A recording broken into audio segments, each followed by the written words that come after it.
안녕하세요. 경영학 노트 MBA 스쿨의 매니저 담덕입니다. 이번 시간에는 경영관리 과정의 세 번째, 지휘에 대해서 알아보고자 합니다. 지휘의 중요성을 잠깐 보충 설명을 드리자면, 아무리 경영계획이 잘 되고 이에 따라 적절한 조직을 갖추었다 할지라도 조직 구성원들이 조직에 적극적으로 몰입을 하지 않으면 목표를 달성하는 것은 힘이 들 것입니다. 경영 활동에서 지휘는 조직 구성원들이 조직의 목표를 달성하는 데 보다 효과적으로 활동할 수 있도록 도움을 주는 심리적인 활동입니다. 자, 그러면 지휘와 관련된 이론들에 대해서 살펴보도록 하겠습니다. 지휘는 경영자가 조직 목표를 달성하기 위해 조직 구성원들을 유도하고 도와주는 심리적인 활동입니다. 어떤 프로젝트를 위해 아무리 계획이 잘 되고 이 계획을 수행할 조직을 만들었다고 하더라도 조직 구성원들이 업무에 적극적으로 몰입하지 않으면 조직의 목표는 결코 달성되기 어려울 것입니다. 이러한 지휘 기능은 조직원들이 스스로 하고자 하는 동기부여와 조직 구성원들을 어떻게 실제로 움직이게 하는 개인 리더의 특성에 영향을 받게 됩니다. 리더는 조직의 구성원들을 리드하여 동기를 부여함으로써 조직을 활성화되도록 만들어야 하는데, 그러기 위해서는 조직의 구성원들 간에 어떤 갈등과 편향이 없도록 원활한 의사소통을 통해 조직의 역량이 한 곳으로 집중될 수 있도록 만들어야 합니다. 그러나 이러한 노력이 강압적인 권력에 의한 것이 되어버린다면 효율성이 떨어지므로 인간적인 심리적 활동을 이용하는 것이 목적 달성에 기여하는 바가 크다고 볼 수 있겠습니다. 리더가 수행하게 될 관리 활동으로는 리더십, 동기부여, 팀과 집단의 관리, 의사소통 등으로 나눌 수가 있습니다. 어떤 조직을 지휘하기 위해서는 리더는 리더십을 갖추고 팀 또는 집단을 고려하면서 조직 구성원들에게 동기를 불어넣어야 하며 조직 전체의 의사소통이 원활하게 이루어질 수 있도록 해야 합니다. 리더십이란 목표 달성을 위하여 사람들의 행동에 영향을 미치는 과정을 말합니다. 우리가 어떤 사람이 리더십이 있다고 말하는 것은 결국 그 리더가 다른 사람을 움직여 조직의 목표를 달성하는 능력이 있음을 의미하는데, 이러한 것을 연구하는 것이 바로 리더십 이론입니다. 리더십 이론은 세 가지 의문을 가지고 이것을 풀고자 하는 방향으로 전개가 되어 왔는데, 초기의 리더십 연구는 어떤 사람이 리더십이 있는가에 초점이 모아졌습니다. 즉, 뛰어난 리더는 어떤 사람인가, 어떤 특성을 가진 사람이 우수한 리더인가를 연구하였습니다. 이러한 연구 방법을 리더십의 특성 이론이라 합니다. 특성 이론은 어떤 사람에게는 맞으나 다른 사람에게는 전혀 적용할 수 없는 등 일반론적으로 적용하기에는 무리가 많았습니다. 그래서 이후 연구되기 시작한 이론이 리더십의 행위 이론입니다. 이 행위 이론은 리더의 어떤 행동으로 인해서 리더십이 발휘될까에 관한 연구하는 접근 방법입니다. 특성 이론이 리더가 가지고 있는 어떤 특성을 연구하는 것이라면, 행위 이론은 리더가 어떤 행위를 할 때 리더십을 발휘하는가를 연구하는 것입니다. 리더십의 행위 이론으로도 우수한 리더와 성과 간의 관계를 일관성 있게 설명하기가 어려웠고, 이후 시도된 연구 방법이 리더십의 상황 이론으로서 어떤 상황에서 리더의 어떤 행동이 리더십을 발휘할까를 연구하게 되었습니다. 행위 이론이 리더의 행동 양식 그 자체를 연구하는 것이었다면, 상황 이론은 조직이 처한 상황과 리더의 행동 양식을 연계하여 연구하였다는 점이 서로 다르다고 할 수 있습니다. 리더십은 적어도 4가지 요소로 구성이 되어 있습니다.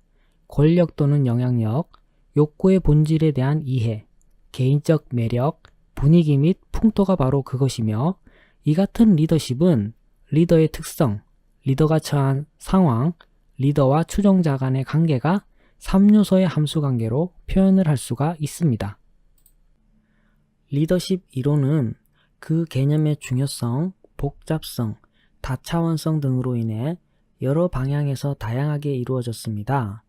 리더십 연구의 접근 방법을 시대적인 발전 중심으로 정리를 하면 보시는 표와 같습니다. 특성 이론은 리더십의 초창기 연구 모델로 리더에게는 남과 다른 개인적인 특성이 있다고 생각하여 그 특성을 추출하려고 노력을 하였고, 이를 리더의 특성 이론이라 합니다. 이후 리더십 연구는 리더의 행위를 관찰하는 방향으로 진행되었고, 성과와 이러한 성과를 내는 리더십 스타일 간의 관계를 규명하는 행위 이론으로 연구되었습니다. 그 다음으로는 추종자와 리더가 맡은 과업을 포함하는 상황의 산물이라는 주장이 호응을 얻으면서 상황이 리더를 만들고, 이러한 상황의 요구에 부합되는 리더십이 중요하다는 상황 이론으로 발전하게 됩니다. 리더십 이론은 경영학뿐만 아니라 조직 행동론에서도 다루어지는 학문입니다. 여기에서는 간략하게나마 리더십에 대해 알아보았고, 이 외에 더 많은 리더십 이론이 존재하는데 다음에 심도 있게 다루어 보도록 하겠습니다. 경영자 입장에서는 종업원들의 의욕을 불러일으키는 것만큼 중요한 일은 없을 것입니다. 조직의 목표와 개인의 목표는 조화를 이루어야 하며, 이들이 얼마나 의욕을 가지고 노력을 하느냐에 따라 목표 달성은 달라질 수가 있습니다. 그렇기에 효과적인 동기부여 방안을 마련하는 것이 경영자의 중요한 임무 중 하나라고 할 수 있습니다. 동기부여란 어떤 목적을 달성하기 위하여 특정 방향으로 개인이 행동하도록 유도하는 것을 말하는 것이고, 어떻게 하면 원하는 대로 사람들을 움직이게 할 수 있을까를 연구하는 것이 바로 동기부여 이론입니다. 예를 들면 어떤 사람이 오랫동안 물을 마시지 못하였다면 그 사람은 물을 마시고 싶은 욕망이 생길 것이고, 물을 마실 장소를 찾을 때까지 물을 찾는 행동을 계속할 것입니다. 그리고 그 물은 물을 마시고 싶은 욕구를 충족시켜 줍니다. 물을 마시고 싶은 욕망이 욕구의 발생이며, 물을 찾는 행동이 목표 지향적 활동이며, 그 물은 욕구 만족이라고 할 수 있습니다. 기업에서 유용한 동기부여에 관한 여러 이론들 중 크게 내용이론과 과정이론으로 나눌 수가 있습니다. 내용이론은 종업원들로 하여금 동기를 유발토록 하려면 어떤 요인들이 필요한가, 즉 어떤 요인들이 종업원들을 동기부여시킬 수 있는가를 찾는 이론을 말하는데, 이를 내용이론 또는 욕구이론이라고 합니다. 과정이론은 인간의 동기부여가 어떤 과정을 거쳐 이루어지는가, 즉 동기부여 과정에서 발생하는 여러 변수와 이들 사이의 상호 관계성을 검토하는데 주안점을 둔 이론으로서 인지이론이라고도 부릅니다. 동기부여 이론 초창기에는 주로 인간의 욕구에만 관심을 두고 연구가 진행이 되었고, 동기를 일으키는 근본 내용에 관한 것이기에 이를 내용이론이라고도 하며 욕구이론이라고도 부릅니다. 즉, 직원들의 욕구가 무엇인지, 욕구의 내용이 무엇인지를 연구하는 학문이 되겠습니다. 내용이론에는 크게 보시는 바와 같이 4가지 이론이 있는데, 간단하게 설명을 하면 욕구 단계설은 사람들이 가지고 있는 욕구는 일련의 단계가 있어서 하위 단계의 욕구가 충족되어야 상위 단계의 욕구를 충족시키는 방향으로 동기부여가 된다는 것으로 매슬로우의 욕구 단계론이라고도 부릅니다. ERG 이론은 1969년에 알더퍼에 의해 제시된 이론으로서 인간의 욕구를 존재 욕구, 관계 욕구, 성장 욕구의 3단계로 나누어서 설명하는 동기부여 이론입니다. 허즈버그의 이요인 이론은 동기 위생 이론이라고도 부르며, 개인의 동기를 자극하는데 관련된 요인은 만족 여부에 영향을 미치는 동기 요인, 불만족 여부에 영향을 미치는 위생 요인으로 구분하고, 불만족을 느끼는 어떤 작업자에게 위생 요인을 충족시켜주면 만족을 느끼는 게 아니라 단지 불만족의 상태가 해소되기만 할 뿐이며, 이 작업자가 만족을 느끼게 하려면 동기 요인을 별도로 충족시켜야 충족시켜 주어야 한다고 주장한 이론입니다. 학습 동기 이론은 맥클리랜드가 주장한 이론으로 인간의 욕구는 사회의 문화로부터 학습되는 것으로 학습된 동기인 성취 동기, 친교 동기, 권력 동기에 관심을 두었고 개인 내의 모든 동기들은 학습된 것이기 때문에 사람마다 서로 다른 내용의 동기들을 지니며 각 개인마다 지니고 있는 학습된 동기들이 행동에 영향을 미치는 강도 또한 서로 다르다고 주장을 하였습니다. 내용 이론이 무엇을 사람을 동기화시키는지에 대한 답은 주지만 어떻게 동기화시키는지에 대한 답은 명확하지가 않은데 과정 이론은 욕구의 충족이 구체적으로 어떤 과정을 통해 동기를 부여시키는지를 연구하는 이론입니다. 여러 과정 이론 중 현실성과 타당성이 높은 것으로 인정되는 기대 이론과 공정성 이론에 대해서 알아보겠습니다. 기대 이론은 사람의 동기부여 정도는 그 사람이 특정 행동을 하려 하는 욕구의 정도인 동기의 강도에 의해 좌우된다는 이론으로 인간의 기대 심리에 맞춰 동기를 유발해야 한다는 이론입니다. 기대 이론에서 가장 중요한 개념으로 세 가지가 등장하는데 기대, 수단성, 유의성이 바로 그것으로서 기대는 개인의 노력 정도가 성과로 연결될 확률을 뜻하며 수단성은 성과에 따라 조직으로부터 보상이 주어질 가능성을 뜻하며 유의성은 조직의 보상이 개인에게 얼마나 매력이 있느냐에 의미를 두는 것을 말합니다.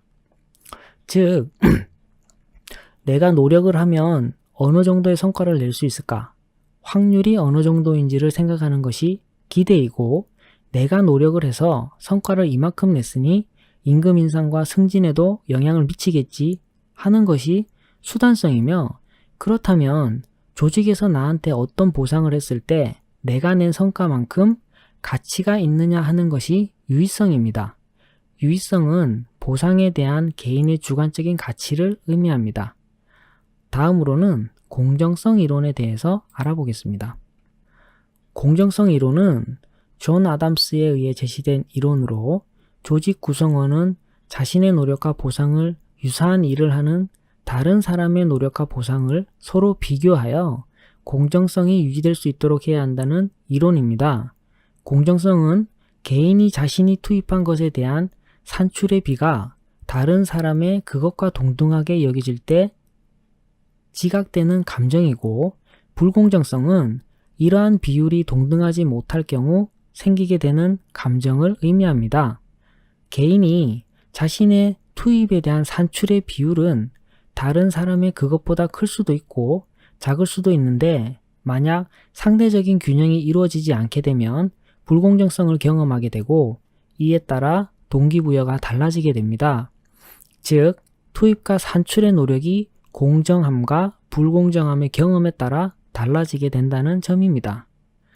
조직의 공정성은 세 가지 측면을 가지는데 배분적 공정성, 과정적 공정성, 상호적 공정성이 그것으로서 배분적 공정성은 회사의 자원을 사원들 사이에 공평하게 분배했는지의 문제를 뜻하고 과정적 공정성은 사원들에게 나누어줄 분배량을 결정하는 과정이 공정했는지의 여부를 뜻하며 상호적 공정성은 자원 분배가 아닌 인간관계에서 상하 간에 혹은 회사와 사원 간에 공정한 관계를 가졌는지의 여부를 뜻합니다.